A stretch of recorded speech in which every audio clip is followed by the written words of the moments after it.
आणि आता एक महत्त्वाची बातमी आहे। महाराष्ट्र लोकसेवा आयोगाने 2025 पासून अभ्यासक्रमामध्ये बदल केले आहेत। त्याअंतर्गत राज्यसेवा पूर्वपरीक्षा पहिल्यांदाच 28 सप्टेंबर रोजी होणार आहे। मात्र राज्यभरामध्ये सुरू असलेल्या अतिवृष्टी आणि पूरस्थितीमुळे या परीक्षेवर पावसाचं सावट निर्माण झालं आहे। अनेक भागामध्ये वाहतूक व्यवस्था विस्कळीत झाली आहे।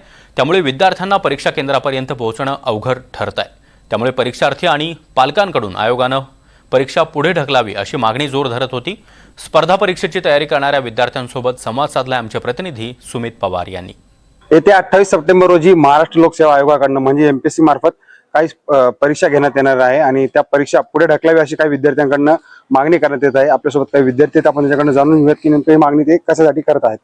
आता काय सांगा एमपीएससी मार्फत सध्याचं वातावरण बघता आणि आपल्या हवामान विभागानं जो सल्ला दिलेला आहे किंवा 25 ते 28 च्या दरम्यान भरपूर पाऊस पडणार आहे तो झालं, पण अगोदरच भरपूर पडलेला पाऊस असताना बऱ्याचशा गावाचा संपर्क तुटलेला आहे आणि वाहतुकीचा प्रश्न निर्माण झालेला आहे।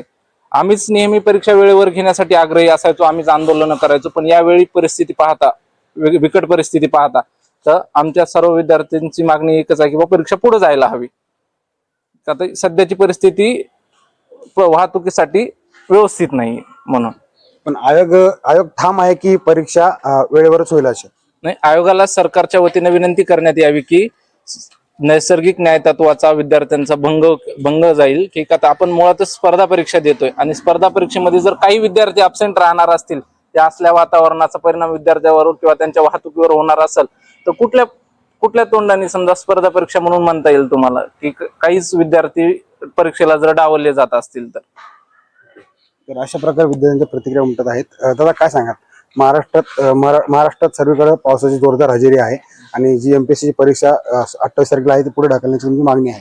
हो सर, ढकलायला तर पाहिजेच, कारण पाऊस वगैरे जर बघितलं आणि सर्वात महत्त्वाचं म्हणजे ट्रान्सपोर्टिंग जर विचार जर केला ना सर तर म्हणजे खेडेगावाचा पूर्ण संपर्क तुटलेला आहे आणि शहरात प्रत्येक मुलगा येऊन अभ्यास तर नाही करू शकणार, कारण त्याचा नाही आहे त्याजवळ एवढा पैसा।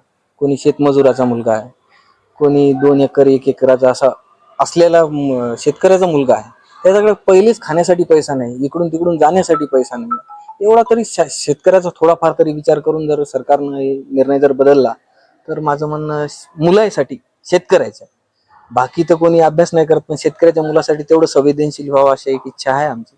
बघू आता सरकार काय करतं। अशा प्रतिक्रिया विद्यार्थ्यांच्या आहेत। तुम्ही ज्या क्लासेसमध्ये सराव करता स्पर्धा परीक्षा तयारीचे, त्या ठिकाणी विद्यार्थ्यांची हजेरी आहे का? नाही, बरेचसे विद्यार्थी आता मधल्या काळामध्ये एक्झाम असल्यावर भरपूर आतमध्ये म्हणजे अभ्यास करणारे असतात, पण ह्या अतिवृष्टीच्या काळामध्ये बरेचसे विद्यार्थी कमी झालेत का तर गावाकडची परिस्थिती एकदम बिकट, म्हणजे अक्षरशः सांगायचं तर शेतीमध्ये भरपूर असं पाणी साचलेलं आहे, जमिनीची पूर्ण माती निघून गेलेली आहे, माती कम पाणी जादा झालेलं आहे। त्यामुळं बरेचसे विद्यार्थी आपापल्या गावाकडे वगैरे गेलेले आहेत आणि त्यांना वाहतुकीच्या वगैरे समस्या निर्माण होतील। त्याबद्दल सरकारला आम्ही विनंती करत आहोत की सरकारने विद्यार्थ्यांचा विचार करून परीक्षा पुढे ढकलायला हवी। अशा या प्रतिक्रिया विद्यार्थ्यांच्या होत्या की जे पावसाचा कहर महाराष्ट्रभर आपल्याला बघायला मिळत आहे, त्यामुळे परीक्षा काही काळ पुढे ढकलाव्या असं विद्यार्थ्यांचं या ठिकाणी म्हणणे आहे। NDTV मराठीसाठी मी सुमित पवार, छत्रपती संभाजीनगर।